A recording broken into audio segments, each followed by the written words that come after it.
You're watching Well-Traveled Life. I'm Jennifer, sitting in for Jonathan, and we're here today with Jordan Valentin for Music Talks. This is part 2 of a video we did with Jordan. We hope you'll stick around till the end to watch the entire song that she wrote about her hometown. So vulnerable is real. Vulnerable is meaningful. Vulnerable is powerful for you. As a listener, that experience is powerful. When I hear you at your most vulnerable, it is when you affect me the most. It's when you, because I want to protect that, and I want to make sure that that person is okay. And I think that's an incredibly powerful message that wants you to reach out. And I say across the aisle, thinking of lots of different aisles. I want you to reach out across the gulf that is safe you and vulnerable you. And I want you to reach across kids that are hurting and kids that are questioning. And I want you to reach across political lines. And I want you to reach across the divide. Yeah. And I want you to embrace us with that. Yeah, you know, something you said just kind of reminded me of a conversation I had with my friend Kim White, who she started the 411 house here in Temple, and she's just incredible. I was feeling very discouraged one day, just with everything going on, and we met for lunch, and she has this amazing way of, so I don't know if y'all are familiar with the Enneagram or not. Yeah. So Kim and I are both Enneagram 4s. Surprise! Kim has this amazing way of listening and kind of just holding that space for you, and empathizing. And she did that so well, but she's also really great at like kind of being a visionary and motivating you. And she said to me, you have to figure out what arena you want to fight in. And I think ever since she said that to me, I'm just like, well, I don't know. I mean, is that sitting on as many boards as I can? Is that, driving city council crazy every other Thursday? Is that, what does that look like? Does that mean volunteering? And now as we're having this conversation, I'm like, is that through creating? I don't know. I don't mean to push in any direction, but I will tell you, having had conversations with you about these things, it isn't as powerful as the songs about these things. Yeah. The songs, they kind of just become their own creature once they're written, which is why it's so therapeutic, why it's so cathartic, why I can compartmentalize a little bit better. Do you think about having children? Yeah, we do. We joke and say we change our mind every week, because we'll have one week where it's like, we're around all of our friends' kids. We're like, oh my God, I can't wait to do this. And then the next week we're like tired and sleeping in. We're like, oh my God, it's so nice just not having to worry about anyone, being able to do whatever we want. For me, I don't want to speak for my wife, but for me, one of the big things is, I was talking earlier, it's like I never thought I'd have such a happy life, right? When I think about having kids, it kind of scares me a little bit, because I'm like, I finally have this happy life. I finally have everything I want, and my life is, no one's life is easy, but you know what I mean? And kids, not saying a child wouldn't be worth it. I'm just saying it adds something for sure. Yeah. So sometimes, yeah, Okay. we do, and obviously that takes some planning on our part. Sure. Well, and I think of songs as kids sometimes, and actually what made me think of that was when you said, they have this life of their own, and they become their own. They become their own, and songs. It's that. It is that legacy. It is that who you are, and it's in that song. But the song then takes on a whole new persona of its own. Yeah, I mean, I've had people listen to songs and say, oh my gosh, this just took me back to X, Y, and Z. And I'm like, wow, that's so far, but at the same time, it's like, how amazing is it that this person with a completely different life experience than I have had can find comfort or inspiration or value in this thing that I created that was so far away from, like it's, that's a good way to think about it, as kind of a kids or a legacy or whatever. What is the right performance experience for you?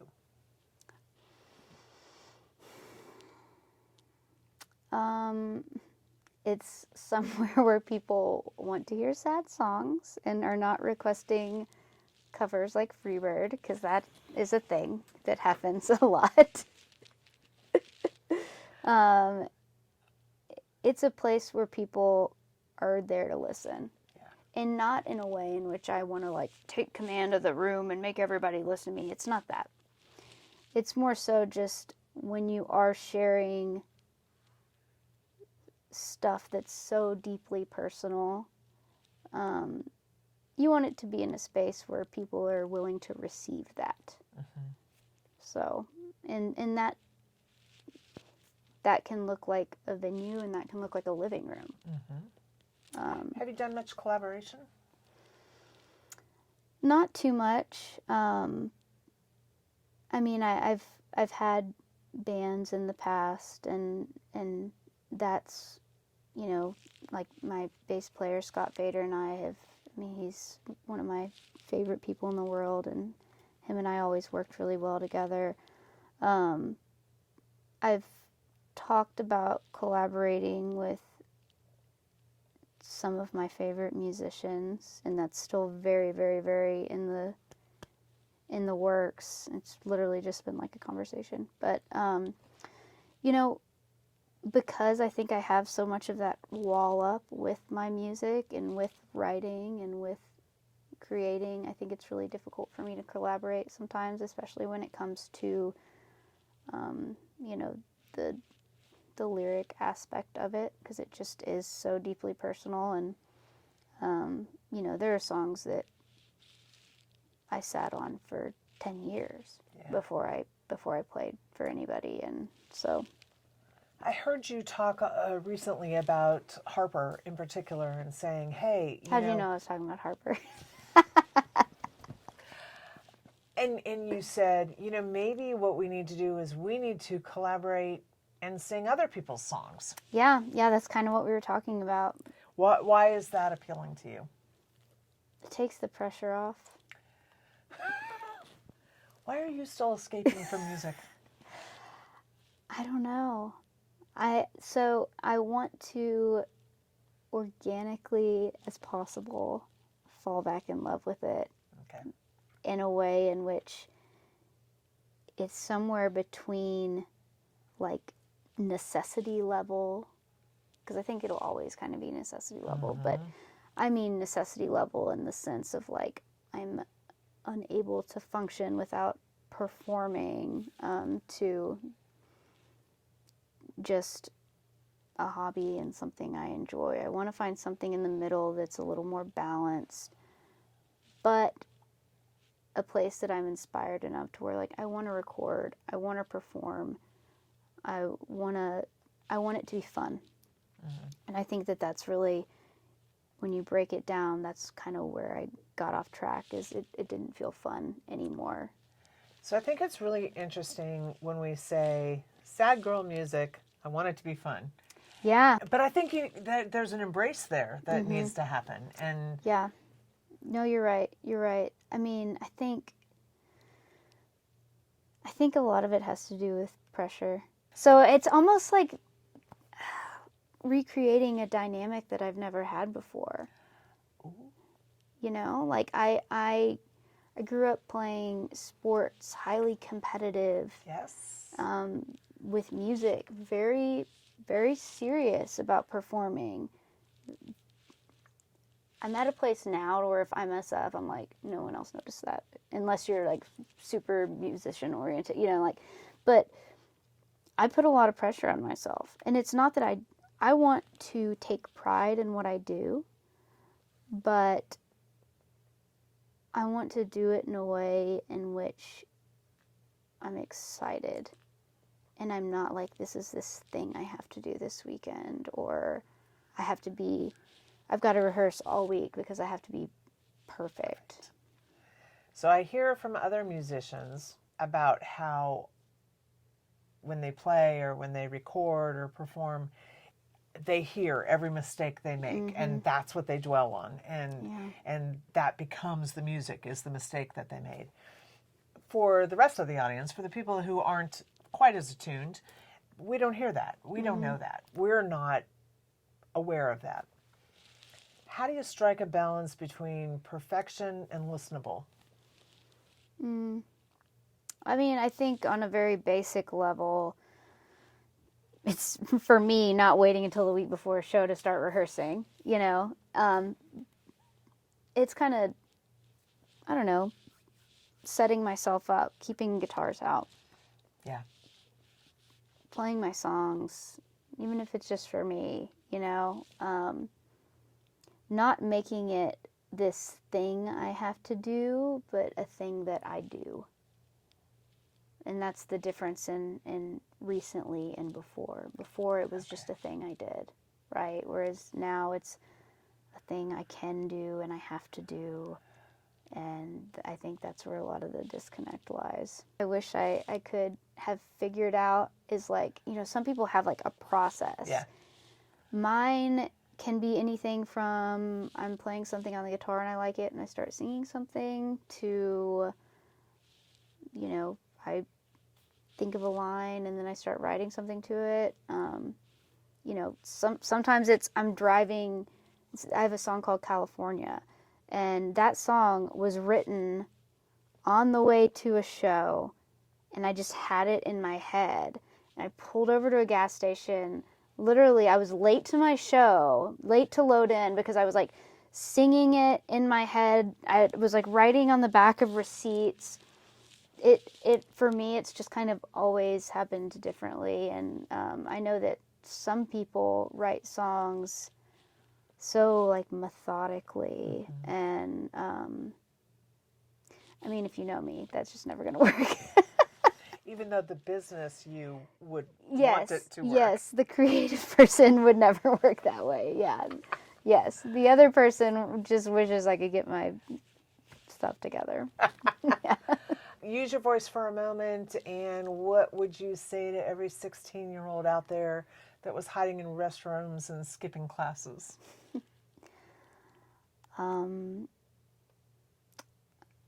I would say that you can just be who you want. You are okay. Don't make yourself smaller for anyone else.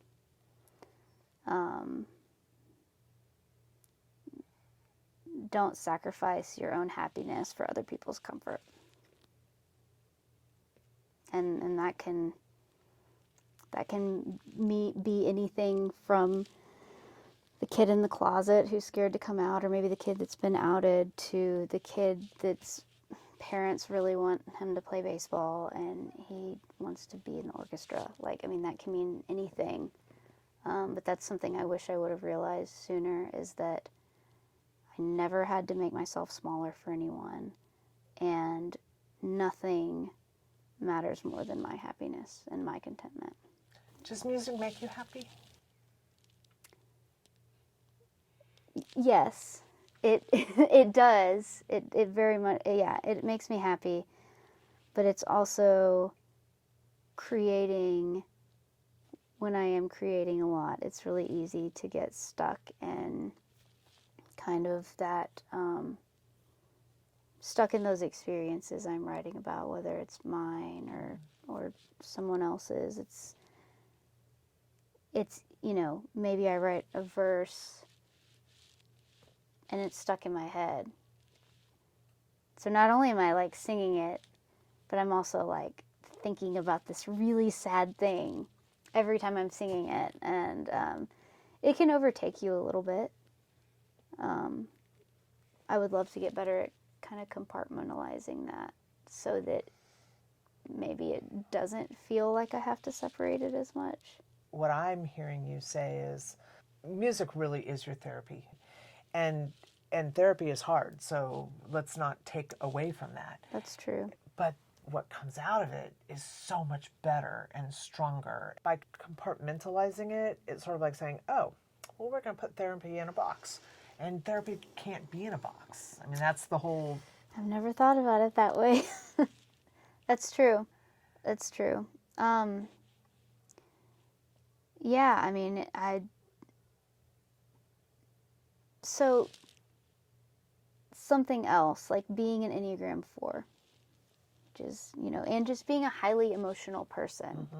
I've kind of, and not trying to turn this into a therapy session, but I've kind of always felt like a little too much, right? Like most of my friends and best friends, they don't get wrapped up in the stuff that I get wrapped up in. I've had people say things like,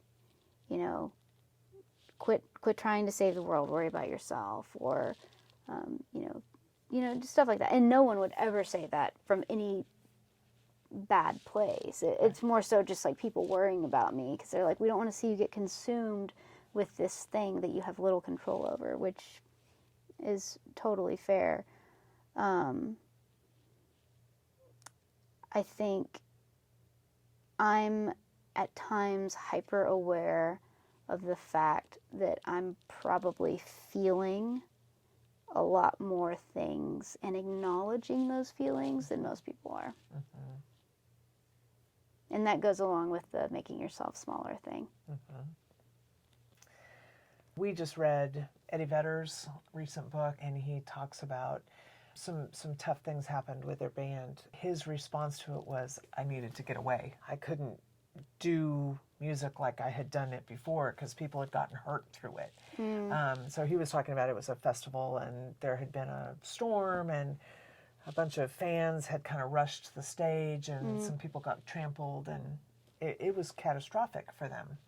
He knew he couldn't leave music, but his out was he started playing Spanish guitar. He said, I didn't understand the language. We couldn't talk, but I could still do music, and I needed music.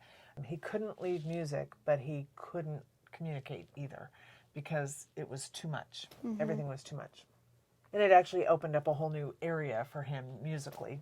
If music is therapeutic, and if your music, as painful as it is as helpful as it is, I can't get away from, is there a way for you to find your way through music? To not be afraid of it, and to find a way through music. Yeah, I mean, something I've thought about, when I was playing all the time, I mean, I was pretty much a full-time musician for many years. Yeah. I mean, I wasn't just playing guitar and singing. I was playing piano, I was playing some banjo, I was playing mandolin, I was playing some drums. Part of me wonders if maybe that is a good avenue. Just picking up some of those instruments again that aren't quite as comfortable as the guitar is. And I think that probably looks similarly to my always have a guitar out in the lounge rule, kind of have something else that's fun and new to do, but that is also creative. He said that too. I'm going to go back to Eddie Vedder. He had actually made a rule that he couldn't play the guitar because it was too comfortable. Interesting. And that's how he picked up the ukulele and did the album of ukulele songs, because it wasn't a guitar. He was forcing himself to sort of get out of a zone. That reminds me, so I got really bad writer's block one time, probably, I don't know, 10 years ago. And in response, I took my guitar I started just putting my guitar in like the weirdest tunings because I wouldn't know what I was playing, because I play by ear, but I know the basics of some chord shapes and, some stuff I can, whatever.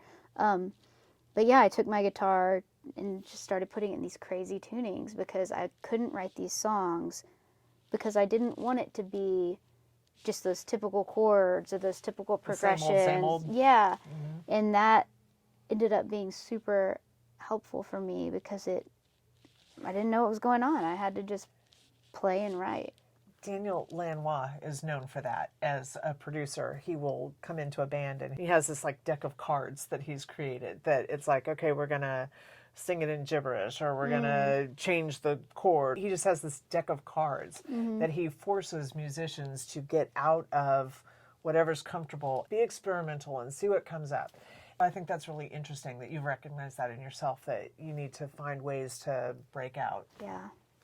Yeah. And to this day, I mean, a lot of the songs that I play when I perform are in not weird tunings, just alternative tunings. So they've ended up working for you. Oh, it was the best thing I ever did. Yeah. It's the Yeah. best thing. I would say I have more songs in alternative tunings than I do in standard tuning. What other gimmicks or rules do you impose on yourself? With music and Yeah. writing, that's probably the biggest one. In the past, there's this book called The Artist's Way. I have the Yeah. workbook. I didn't get all the way through it, but It's a lot. it is a lot. But the morning pages thing, Yes. whenever I did that, I wrote like 8 songs in 2 weeks. Like it was like insane. I like could not get my mind to shut up once I started. And so I've definitely like revisited that in the past. In fact, so I work for myself. I don't have the normal schedule, and I've built my life that way because I'm not a morning person. And so my wife lives a very structured, she leaves before I'm even awake. And so I was telling her, I'm like, I've started this new thing. I'm like waking up every morning. I'm like making espresso and drinking it, and then I'm just writing all of my feelings, everything, for like pages and pages and pages. And she's like the most positive, affirming, supportive person ever. She's like trying to figure out how to really nicely be like, how many hours are you writing? And the answer was like 3, and I was like, oh my gosh, I have all these feelings. But there was stuff that in the last year that I hadn't really like processed. How do you revisit those things? Do you reread old journals? Do you mark pages like this is worth coming back to over time? I almost never reread any journal entries that I write. In fact, I have like books and books and books of journals that I haven't read since I wrote them, and through some of the darkest moments of my life. And I don't know if that's just because it feels too sad or if it's because that's just over. I just haven't done it. Typically, if I need to revisit something, it just hangs with me. I can't get it out of my head.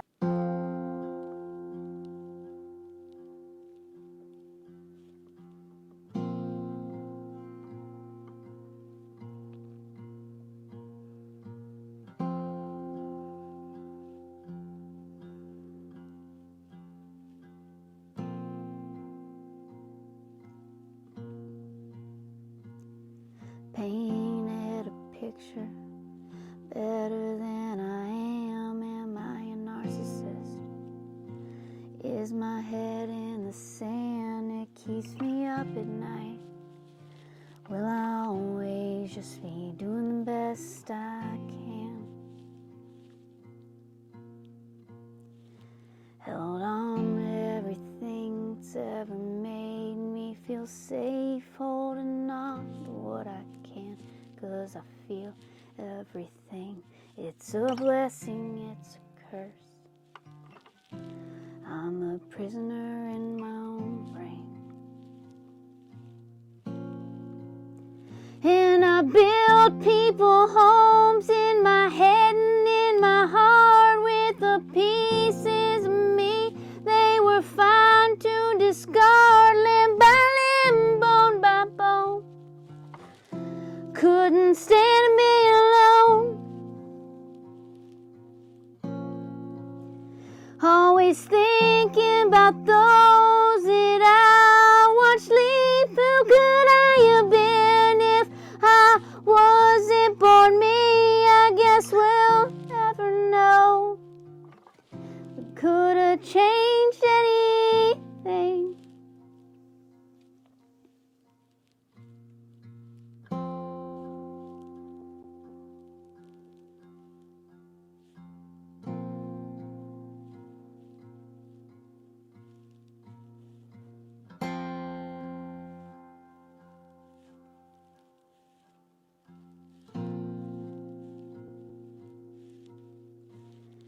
Thanks for watching the video with Jordan Valentin. If you missed part 1 of her interview, please make sure and watch that one as well. And if you like our content, subscribe to our channel.